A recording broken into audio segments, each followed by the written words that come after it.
Olá pessoal, vamos lá para mais uma aula do Clube de Direito de Família e vamos falar da Lei 11.441/07, é aquela situação do extrajudicial, separação, divórcio e inventário extrajudicial. O inventário não vou falar tanto, só vou falar uma partezinha que é de um requisito que da Lei 11.441/07 diz, né? Porque ali já faz parte do direito das sucessões. Então nós vamos falar de separação e divórcio extrajudicial, alguns requisitos, né? E hoje um entendimento do nosso Tribunal de Justiça de São Paulo e do CNJ com referência ao procedimento administrativo para fazer separação e divórcio extrajudicial. Tá? Vamos falar, então, rapidamente, vou colocar o número da lei, 11.441/2007, ó.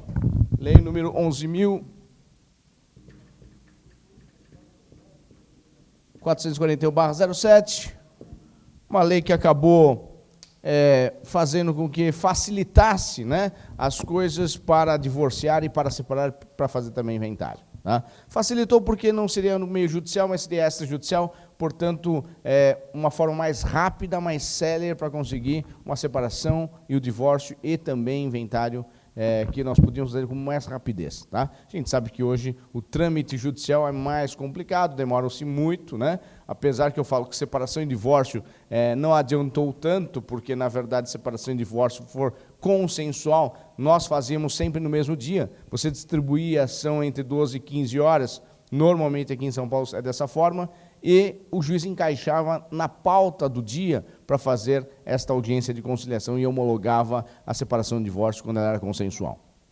Era simples, no mesmo dia você já saía com mandado de averbação, né? Bem parecido com essa judicial. Então não mudou tanto com referência aos prazos, mas o inventário realmente melhorou bastante, né? Acabou alterando bastante. No inventário extrajudicial, se o escrevente tiver mais disposição, vamos dizer assim, e estiver mais livre, ele consegue fazer aí no máximo em um mês por causa da questão da documentação só, mas no máximo um mês ele acaba lavrando a escritura pública de inventário extrajudicial. Esse realmente acaba facilitando bastante, porque a gente sabe que o inventário judicial é no mínimo um ano, né, para você conseguir, mesmo consensual, para que ocorra essa homologação do inventário judicial, demora-se pelo menos aí um ano, mais ou menos, apesar que eu consegui, o ano passado, em 8 meses, um inventário com testamento e consegui homologar em 8 meses. Então, então, é uma exceção, né? Não é sempre que acontece isso, mas é uma exceção e pode acontecer. Mas o normal, a gente sabe que no mínimo um ano acaba demorando no judicial para fazer o inventário. Aqui no extrajudicial, como falei, se o escrevente tiver mais disposição, ele acaba fazendo aí no máximo em um mês, estourando em um mês por causa da documentação que tem que ser toda atualizada. Tá? Bom, então a Lei 11.441/07 é aquela que a separação, divórcio e inventário passou a poder ser feito de forma administrativa nos cartórios de notas. Cartórios de notas. Tá? A lei, na verdade, ela tem uma folha A4. Uma folha, o texto é muito pequeno, metade de uma folha A4. Tá? Só fala que poderá ser feito nos cartórios de notas e que deverá ser consensual e que também não poderá ter menores nem incapazes e ponto final. E não falou mais nada e a gente não sabia como fazer. Tanto é verdade que, quando foi ela entrar em vigor, essa legislação, ficou um mês praticamente parado, porque nem os cartórios sabiam o procedimento de como fazer esses inventários de separação e divórcio extrajudicial. Né? Pegaram até eles de calça curta, porque não sabiam fazer esse tipo de coisa, que seria a separação, divórcio e inventário. Bom, o que aconteceu? Tivemos que ter resoluções. Aqui em São Paulo, nós tivemos um provimento, era o provimento 1/2007, para poder regulamentar. Então, depois foi em fevereiro, isso foi em janeiro, nessa lei foi sancionada em janeiro de 2007. Em fevereiro, um mês depois, tivemos aí um provimento aqui do Tribunal de Justiça de São Paulo para poder regulamentar isso. Aí veio o CNJ e falou o seguinte, é melhor regulamentar para o Brasil todo. E aí essa é a resolução que regulamenta esta legislação. Ó. Temos que ter em mãos essa resolução, chamada Resolução número 35/2007, tá? Resolução número 35/2007, que é a resolução do CNJ, tá? Conselho Nacional de Justiça. E aí ficou para o Brasil todo. Todo o Brasil, todos os estados deveriam seguir essa resolução, devem seguir essa resolução, que é a 35 do CNJ. Bom, lá regulamentou praticamente tudo. Falou como que deverá ser pleiteado, como deverá ser a formatação, como deverá ser como deverão ser juntados os documentos, quais documentos são necessários para fazer separação, divórcio, inventário extrajudicial, quem poderia ser autorizado a fazer dentro do cartório a separação, divórcio, inventário extrajudicial, será que é só o tabelião ou escrevimento autorizado? Começou a ser colocado tudo na resolução 35 CNJ, a documentação que tem que ser juntada, o que deverá ser colocado dentro dessa escritura pública, o que poderia ser feito pelo cartório, tudo aqui. Inclusive, essa resolução 35, ela acabou também tirando uma dúvida muito grande que, no início, quem lembra disso, em 2007, a gente entrava com uma ação, por exemplo, de divórcio consensual, ou entrava com um inventário, aquele chamado arrolamento sumário, que é consensual, que na verdade é a única petição, ele homologa o juiz. E muitos juízes naquela época fizeram o seguinte, extinguir o processo sem resolução e determinava que fosse ao cartório. Ou seja, aqui nós não fazemos mais, quem tem que fazer é o cartório. Isso é um absurdo, mas nós tivemos muito aqui em 2007, tanto é que a resolução 35 CNJ veio em abril de 2007, ou seja, 4 meses depois, né, 3, 4 meses depois, aí acabaram resolvendo toda uma situação, principalmente aquela situação judicial que o juiz não queria homologar. Puxa, a justiça é o maior, né? O menor é o cartório. Então, é lógico que o juiz pode. Se o cartório é o menor e o juiz é o maior, é lógico que o juiz pode homologar, não tem problema. É facultativo. Já naquela época, nós falávamos que era facultativo. Ou seja, o cliente é que escolhe se ele quer fazer de forma extrajudicial ou de forma judicial. Só que, infelizmente, muitos juízes acabaram extinguindo o processo, e aí teve que chegar com apelação, com recurso, até o Tribunal de Justiça, e o tribunal começou a verificar que estavam fazendo de forma equivocada, que deveria sim homologar, tanto é verdade que daria prevaricação do juiz até. Ele tem que homologar, está pedindo a implementar, tem que homologar. Tá? Bom, aí a resolução 35 diz o seguinte, realmente no artigo 2º da resolução 35 CNJ falou o seguinte, é facultativo das partes, se quer fazer judicial ou extrajudicial de forma administrativa. Tá? Então, juntamente com a Lei 11.441 e a Resolução 35 CNJ, nós vamos verificar os requisitos para você poder fazer uma separação, divórcio e inventário extrajudicial. Tá? Tem algumas dicas importantes que eu vou mostrar aqui, coisas bacanas. Então, primeiro requisito, que é feito por escritura pública. Escritura pública, tá? Então, esta é uma situação meio complicada, porque separação e divórcio, nós sabemos que judicialmente ela é segredo de justiça. Segredo de justiça. Já no extrajudicial, se é escritura pública, é público, né? Então, você consegue tirar, por exemplo, uma segunda via de uma escritura pública de separação e divórcio. Tá? Ah, mas só tem maiores... Não, mas tem gente que não gosta, que fique olhando a sua vida. Né? Então, no judicial não é permitido, só quem pode ver são as partes e o advogado. Aqui não. Aqui, inclusive, você entra naquele site Notarialnet, acho que deve ter alguma mudança, CNB agora, Notarialnet era, né? E você entrava nele e colocava o nome das partes ou do advogado, e já saía quantas escrituras o advogado lavrou e onde foi, e a parte também, se foi feito divórcio, separação, inventário naquele cartório. E aí sairia qual cartório foi lavrada a escritura pública. E você consegue ver, né? Ainda você faz essa busca pela internet. E você consegue saber onde foi lavrada a escritura dessa pessoa e você pode tirar a segunda via. Então, ela é escritura pública. Quando a pessoa não quer que faça dessa forma, ou seja, ela não quer que os outros olhem o que aconteceu dentro da separação do divórcio, que tem lá dentro, né, descrito, tem que fazer judicial. Tá? Que é só as partes e o advogado das partes é que tem acesso nesse processo. Agora, o outro já não, fica mais alheio, né, as outras pessoas poderem olhar o que tem na sua separação. Tá? Então, por isso que eu falo que tem que ser facultativo mesmo. Tem gente que não quer fazer essa judicial por essa situação e vai fazer no judicial. Tá? Que eu falo separação e divórcio não muda em muita coisa não, tá? Porque separação e divórcio é rápido, consensual tem que ser rápido. Tá? Deveria, pelo menos, né? Então, por escritura pública, lavrada onde? Perante um cartório de notas. Lavrada perante um cartório de notas, é o que diz a Lei 11.442/2007. Lavrada perante um cartório de notas.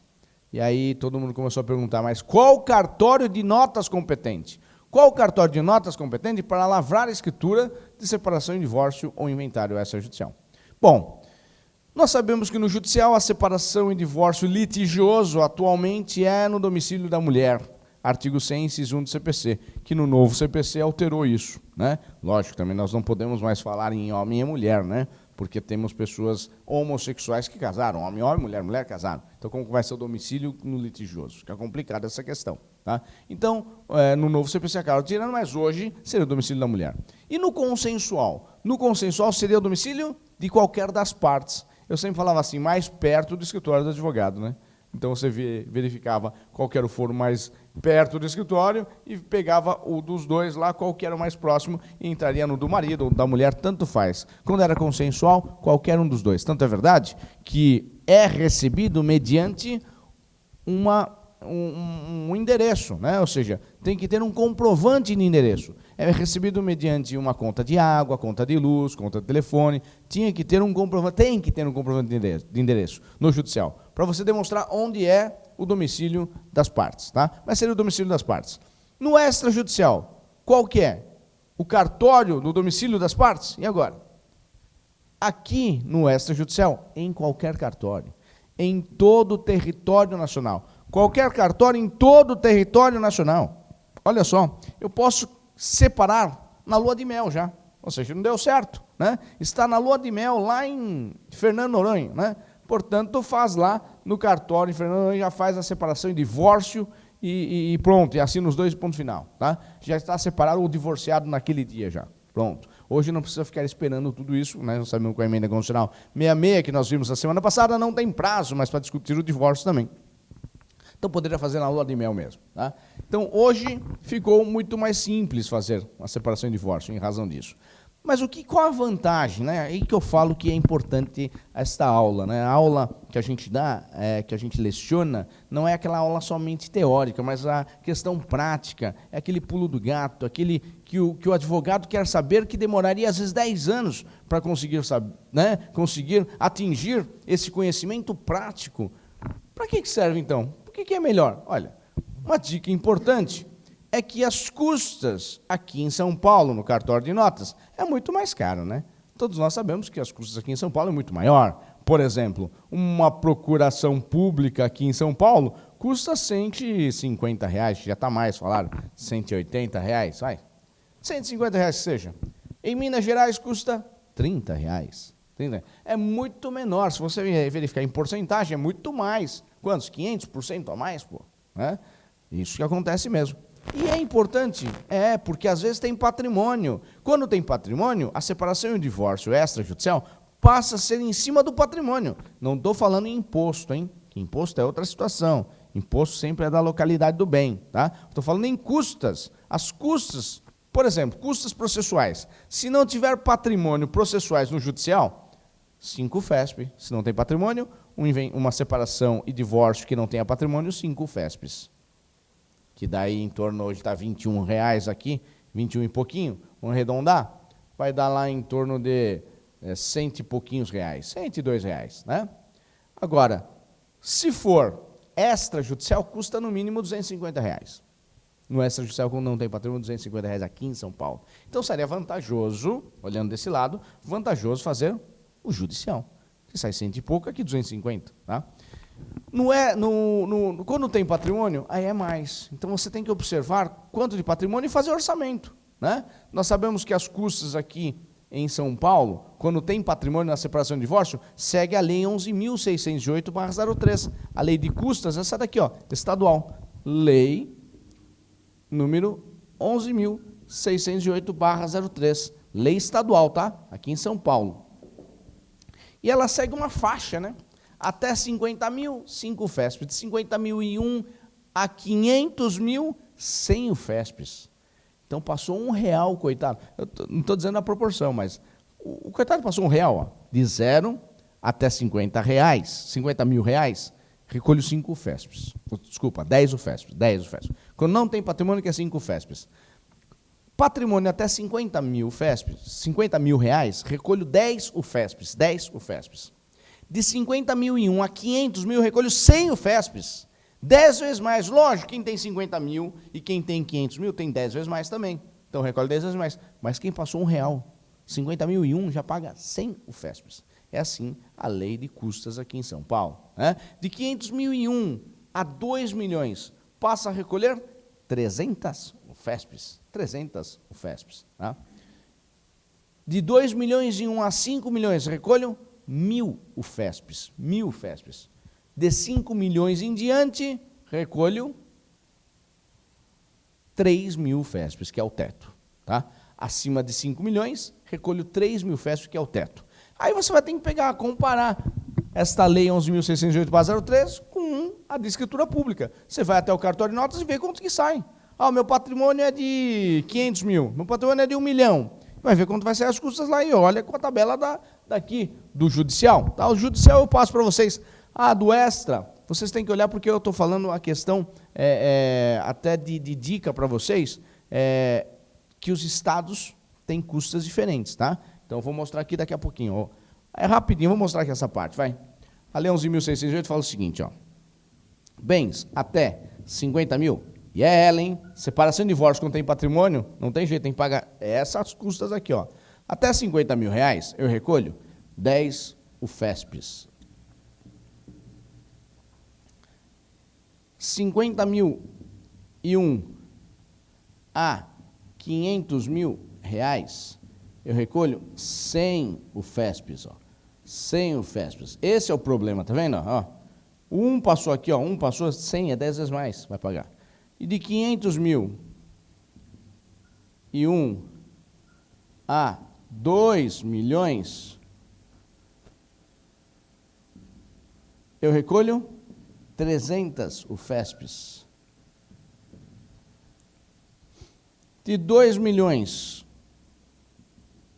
e 1 a 5 milhões, eu recolho 1.000 UFESPs.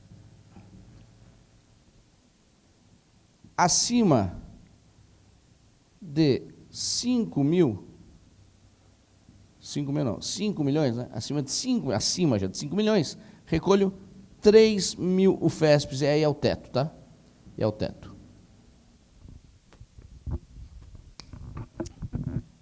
Quem paga sempre o imposto é a classe média, tá?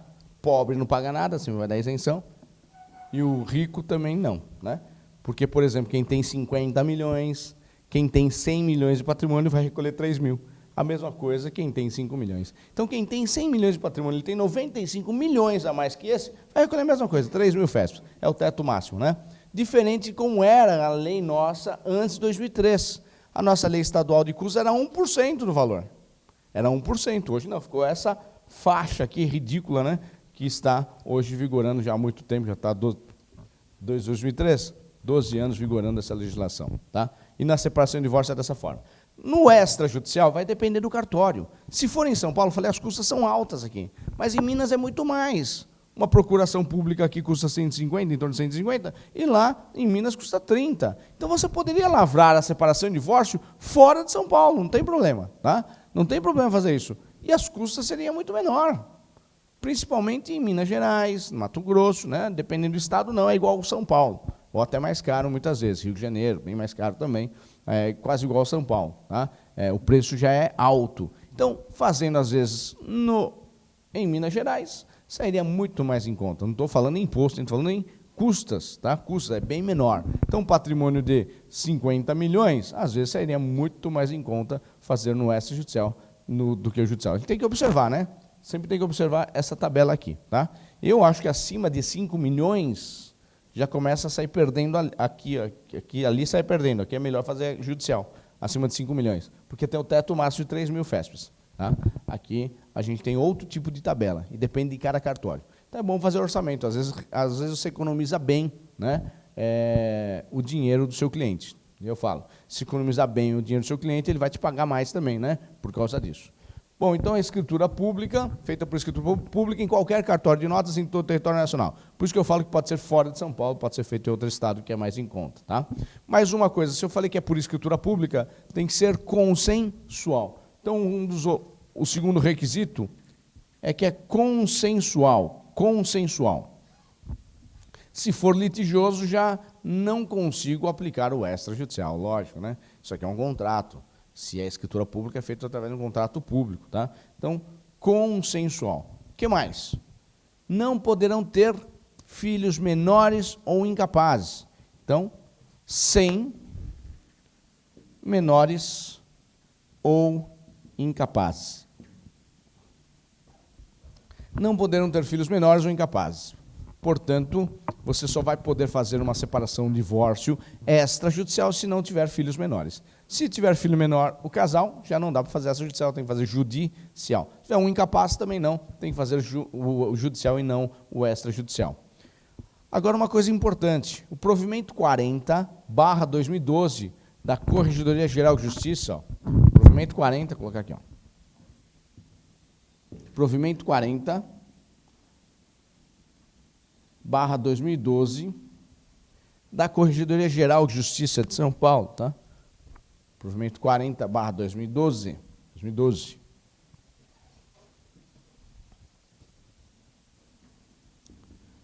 da Corregedoria Geral de Justiça de São Paulo. A vigência foi em 2013, tá? Esse provimento foi em dezembro, foi publicado em dezembro de 2012, e com vigência, acho que foi um vacácio de 60 dias, foi em março só, em março iniciou, março ou abril iniciou, estaria em vigor apenas depois de 60 ou 90 dias, não me lembro agora. O importante é que já está em vigor, tá? Foi lá em março ou abril de 2013, tá? Entrou em vigor o provimento 40. O provimento 40 diz o seguinte, e esse ele iria me facilitar a vida lá em 2007, tá? Porque eu tive por exemplo, eu tive uma conversão de separação judicial em divórcio em 2007. E eu queria fazer rápido, porque o meu cliente já ia casar. Aí o que aconteceu? Eu tive que entrar com a conversão. A conversão não tem audiência. Aí a conversão às vezes demora um tempo para fazer. Depende do trâmite daquele fórum, daquele juízo que está. Às vezes demora até um ano. Eu já tive num fórum aqui em São Paulo, que demorou 1 ano e meio para homologar a conversão, separação judicial em divórcio. E ele já estava com o casamento marcado. Ou seja, tinha que ter o divórcio para poder casar. Tá? Então, hoje, seria permitido, o que eu falei para ele, vamos fazer o extrajudicial. Ele falou assim, puxa, então vamos fazer, é rápido, é mais rápido, na hora. Mas você tem filhos menores? Eu falei, tenho. Puxa, então não vai dar. Vai ter que aguardar mesmo, não tem jeito. Tá? E aí, ele precisava fazer logo. É que eu utilizei a emenda constitucional 66 2010, isso foi em 2010, emenda constitucional 66 de 2010, e eu utilizei que não existia conversão, separação judicial em divórcio, só tinha divórcio. E eu entrei com o pedido de divórcio para ser homologado na hora e levei a mulher dele junto. Né? E acabamos fazendo. Mas dei sorte, porque hoje seria muito mais fácil. Você pode fazer o extrajudicial, porque o meu era a conversão de separação judicial em divórcio. Se a conversão de separação judicial em divórcio significa o quê? Que você já fez a separação. Se você já fez a separação, principalmente consensual, você já resolveu sobre a guarda, visita e alimentos dos filhos menores. Já está tudo resolvido na separação. Então, hoje, o provimento 40/2012, ele permite que você faça a conversão da separação judicial em divórcio extrajudicial, mesmo tendo filhos menores ou incapazes. Desde que você apresente que a situação da guarda, visitas e alimentos já está resolvida judicialmente. Se estiver resolvida a situação dos filhos menores ou incapazes sob a guarda, visita e alimentos, judicialmente, basta mostrar para o cartório de notas que você vai lavrar a escritura de separação, de conversão de separação judicial em divórcio, ele vai fazer. Ele vai mostrar que já está resolvido no processo tal e vai lavrar a escritura de conversão de separação judicial em divórcio. Eu não precisaria fazer aquele malabarismo todo, né, falando que não tem separação, só tem divórcio, aquele negócio todo. Tá? Até um negócio que eu não me sinto confortável em falar, que a separação não existe, né? Mas acabei falando que não existia separação, porque realmente eu tive que utilizar que só tinha divórcio. Né? E muita gente entende que só tem divórcio mesmo. E acabei utilizando, por quê? Para fazer direto, de forma rápida, que ele precisava, porque ele já estava o casamento marcado. Não ia dar para guardar um ano e meio a situação. Tá? Então, hoje era tranquilo. Bastaria eu ir até o cartório de notas, apresentar o provimento 40/2012, importante, às vezes o cartório não sabe, hein? Né? Apresentar o provimento 40/2012 e falar para ele que ele pode converter a minha separação judicial em divórcio, porque na separação já está resolvida a guarda, visita e alimentos dos filhos menores. Então, mesmo tendo filhos menores ou incapazes, você poderá fazer, desde que já tenha regulamentado guarda, visita e alimentos no judicial, hein? Presta atenção que isso aqui muita gente ainda não sabe, hein? Bom, outra questão importante, outro requisito, né, aqui para fazer a separação e o divórcio inventário da judicial, é que deverá, principalmente, né, na separação e no divórcio, deverá falar sobre os alimentos. Alimentos, tá? Nos alimentos, é importante porque, mas não tem filho menor, porque é só para fazer aqui tem que ter só pessoas maiores. Não, estou falando alimentos entre o casal, entre os separandos. Ex-marido e ex-mulher, vai estipular alimentos ou não? Então você tem 3 situações que você pode escolher para colocar numa escritura pública de separação e divórcio extrajudicial. O que você tem para escolher? Se vai renunciar, se vai desistir ou se vai fixar alimentos. Renúncia e desistência são diferentes, hein? Renúncia, acabou meu direito. Se eu renunciei ao direito dos alimentos, nunca mais eu posso pleitear. Desistência, por hora. Hoje não estou precisando, mas amanhã eu posso pleitear. Então, normalmente, para aquela parte mais fraca financeiramente, vamos dizer assim, que não tem certeza de que não vai precisar mais do outro financeiramente, para sobreviver, hein? Coloca desistência e não coloca renúncia. Renúncia é para sempre, desistência por hora. Hoje eu não estou precisando, mas amanhã eu posso precisar. Diferente, hein? Tem gente que coloca desistência lá e você pensa que está livre já da outra pessoa. Está nada, desistência, ele pode entrar com ação de alimentos ainda. Tá? Renúncia não. Renúncia é muito difícil de conseguir reverter essa situação. Renunciou. Tá? Não tem mais direito a pedir nada. Então, quem é melhor financeiramente, normalmente quer colocar renúncia e é irredutível quanto à situação. Desistência, por hora. Hoje não estou precisando, mas amanhã eu posso pleitear. Agora, o problema maior que eu entendo aqui, por escritura pública, que se você fixar alimentos, por exemplo, o ex-marido vai pagar R$1.000 para a ex-mulher. O ex-marido vai pagar R$1.000 para a ex-mulher. De alimentos. Mensais, né? 6 meses ele não pagou. 6 meses que ele não paga. E agora? 6 meses que ele não está pagando os alimentos. O que eu faço? Executo. Eu executo pelo artigo 732 e 733 do CPC. Eu vou executar pelo artigo 732, o artigo 733 do CPC. O 732, sob pena de penhora. O 733, sob pena de prisão. Que eu vou depois mostrar para vocês que mudou isso aqui, tá? Ainda tem gente que entra assim, mas eu mostro lá na ação de alimentos, quando eu falo de alimentos, que é mais para frente, tá? Eu falo sobre essa situação. Mas eu executo pelo 732 ou 733? Pelos dois, né, professor? Pelos dois. Súmula 309. Súmula 309 do STJ. Ou seja, a súmula 309 do STJ é aquela que diz o seguinte: a partir da propositura da ação, as últimas 3 prestações, mais o que forem vencendo no decorrer do processo, sob pena de prisão.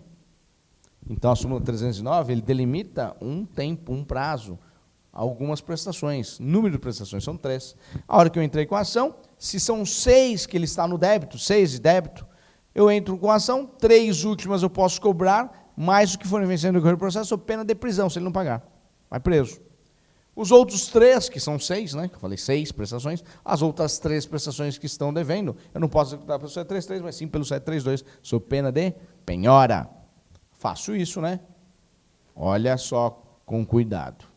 Se você olhar o artigo 732 e 736, os dois, hein?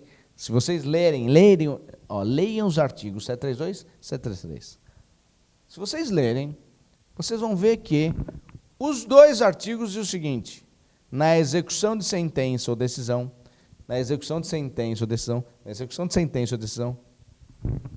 escritura pública é sentença?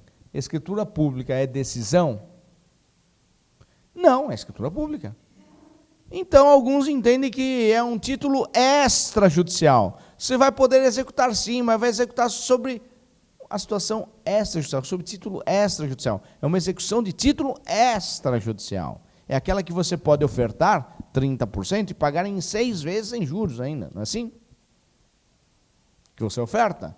E você pode embargar sem caução ainda, sem caução. Péssimo para o credor isso aqui, hein? Quem vai ter direito a alimentos, eu entendo que é melhor fazer judicial, tá? Judicial, porque pode ser que você não consiga receber mais dele. Por exemplo, aquela pessoa que não tem patrimônio, ela não vai presa mesmo, não vai pelo 733. Tem patrimônio, nunca vai ter patrimônio, tem que colocar o nome dos outros, não vai receber nunca os alimentos, vai executar sempre pelo extrajudicial, né? Seria aí um título extrajudicial.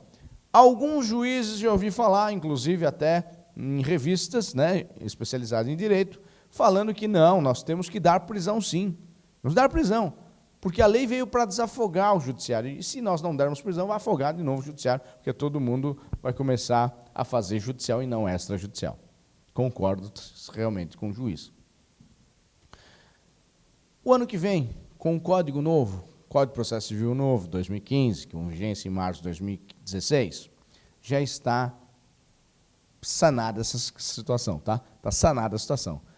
Vai, sim, valer como título judicial, e fala lá extrajudicial, no caso de separação e divórcio, tá? Fala em razão da separação e divórcio. Então, com referência aos alimentos, vai ser cumprimento, sim, de sentença. E vai poder ir para protesto ou até de forma de cobrança sob pena de penhora, tá? Lá já está consertada essa questão aí da execução, como que vai ser, tá?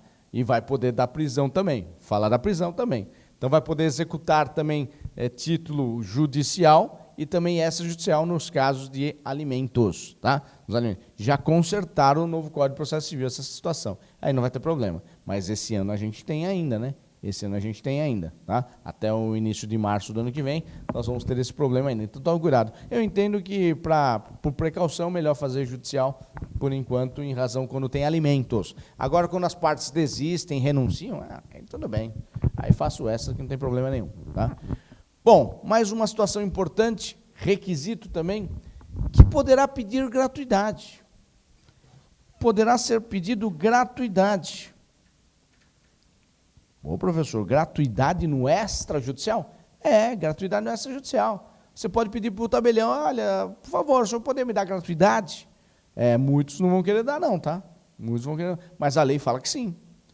Basta declarar que é pobre na própria acepção do termo. Declara na escritura pública que é pobre na própria acepção do termo. Você vai falar que vai ter problemas com o custeio das suas necessidades se pagar as custas, tá? Então você pode declarar, só tem que declarar, tem que se humilhar ainda, né? Declarar que é pobre lá na escritura para que dá gratuidade. Pode fazer isso? Pode, tá? Pode.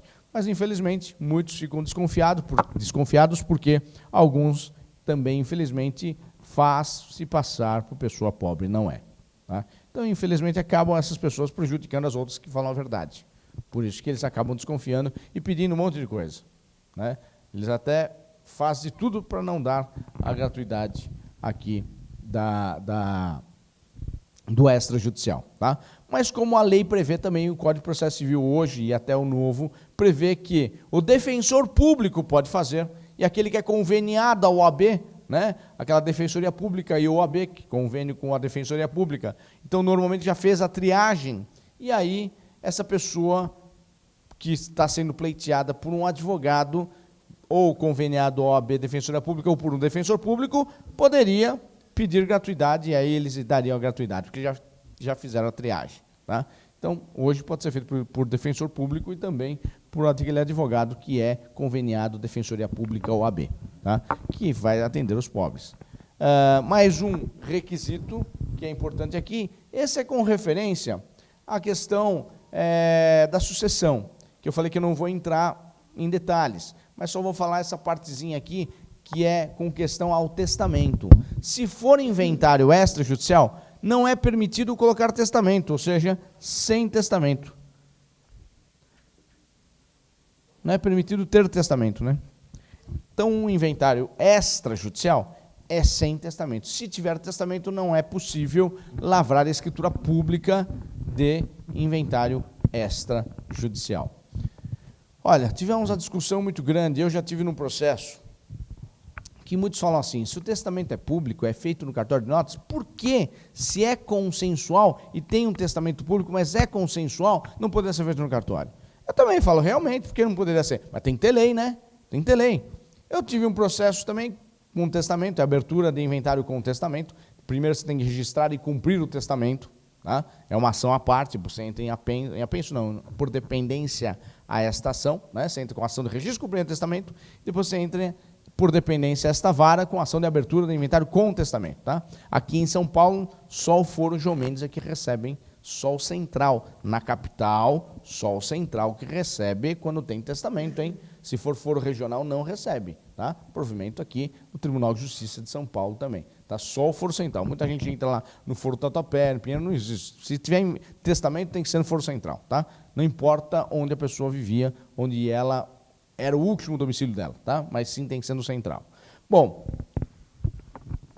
e aí a juíza, eu entrei já fazia uns 4 meses, 5 meses, com o procedimento, a juíza chegou e falou assim para mim, pode desentranhar todos os documentos, da ação de registro, cumprimento do testamento, desentranhar todos os documentos que está autorizado a lavrar a escritura pública de inventário no cartório, onde o senhor escolher. Pô, eu já tinha pago as custas. Por que ela não falou logo no início? Eu já tinha pago as custas. Falei, não, agora não, já paguei as custas, inclusive, alguém vai me devolver essas custas? Que eu já paguei. Era mais de 5 mil reais de custas. Ela acabou falando o seguinte, tudo bem. E aí tocou o processo, tá? Tocou. Mas aí teve muito problema mesmo. Muitos juízes já estavam fazendo, muitos não, alguns juízes estavam fazendo isso. E muitos aceitavam. Pegava todos os documentos entregados e com a sentença do juiz, vamos dizer assim, a decisão do juiz, falando que poderia levar para o cartório, autorizando a fazer a escritura pública de inventário extrajudicial com testamento, o cartório fazia. Com aquela decisão do juiz, ele fazia. Bom, um cartório não fez, mandou para a corregedoria. Fez aquele pedido, né, de informação, se é possível ou não. E aí a corregedoria falou, não pode, que concordo também com a corregedoria. Tá? Também concordo que poderia ser feito pelo cartório, mas não tem lei. Tá? Não tem nada que obstrua, mas não tem lei. Esse é o problema, não tem lei. Então concordo também com a corregedoria falando que não é possível. A lei 11.442/2007 fala que não pode ter testamento, é sem testamento. Se tiver testamento, não pode fazer inventário extrajudicial, ponto final. Tá?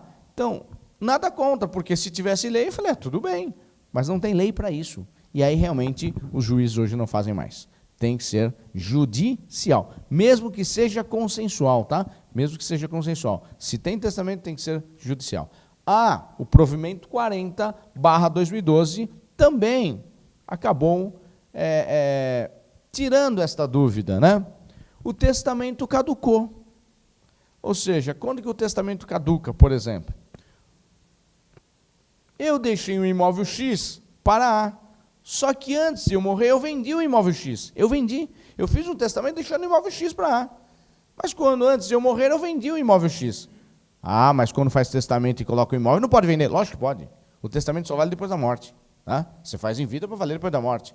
Eu deixei o imóvel X para A, mas eu vendi antes o imóvel X. E morri depois. O problema é de A, ele não recebe nada. O testamento caducou. Se esse testamento caducou e você comprovar que caducou, com o provimento 40/2012, também é permitido fazer um inventário extrajudicial. Vai sair que existe um testamento, né, que você faz uma pesquisa no Colégio Notarial do Brasil, e todas as escrituras públicas e testamentos ficam registrados no Colégio Notarial do Brasil, do Brasil todo, hein? Brasil todo. Então vai sair essa pesquisa, que o tabelião vai pedir para fazer escritura pública de inventário extrajudicial. Vai pedir para saber se não tem testamento. Apareceu um testamento. Aí eu fui lá, peguei a segunda via do testamento e apareceu que o testamento caducou. Aquele imóvel que o testador deixou, ele já tinha vendido. Já tinha vendido. Portanto, o que aconteceu? Caducou o testamento e eu posso fazer escritura pública de inventário extrajudicial, sim. Tá? Desde que eu demonstre que caducou o testamento. Bom, pessoal, esses são os requisitos, né, mais importantes. Aí, na verdade, são requisitos, né, da Lei 11.442/2007, para você fazer separação, divórcio e inventário extrajudicial. É uma forma mais tranquila. É possível também que o tabelião ou o escrevente autorizado, aqui não é, vamos dizer assim, prerrogativa do tabelião. O tabelião pode nomear escreventes autorizados para fazer separação e divórcio e inventário extrajudicial. Tá? Então, aí, uma dica importante também, porque tem gente que quer comodidade, não importa se vai gastar ou não, quer comodidade. Então, você pode lavrar a sua separação, o seu divórcio em inventário extrajudicial na sua casa. O escrevente vai até a sua casa e todos assinam lá. Ou você pode fazer no seu escritório e leva os clientes lá e todos assinam lá. Não precisa ser no tabelião, né? No cartório, no local. Pode ser fora também. Ele vai cobrar diligência, lógico, tem todo aquele negócio, o custo maior, né? Mas muita gente quer comodidade e é possível fazer isso. E muita gente tem medo de fórum, né? Aquele negócio todo, e acaba ficando preocupado e até falar com o juiz, tá? Então aqui facilitou bastante a Lei 11.441/07, 2007. Desde 2007, iniciaram aí a ter separação, divórcio e inventário extrajudicial. Aumentou bastante, hein? De 2007 para cá, muitos divórcios, muitas separações. Tá? E com a emenda constitucional 66 de 2010, que o divórcio não tem mais prazo, aumentou muito mais, acho que aumentou 500% naquela época. É que hoje parece que estão diminuindo novamente. Tá diminuindo. É que fizeram bastante, né? Agora começa a cair novamente. Em 2015, deu uma caída de divórcio e separação. Pessoal, está terminando aqui meu tempo. Vou deixar para outra aula, na quarta que vem, vou falar de ação negatória de paternidade e investigação de paternidade. Aqui tem bastante coisa para ser dita, hein? Importante, procedimento, aspectos de provas de investigação da negatória de paternidade. Abraço, até a próxima, hein?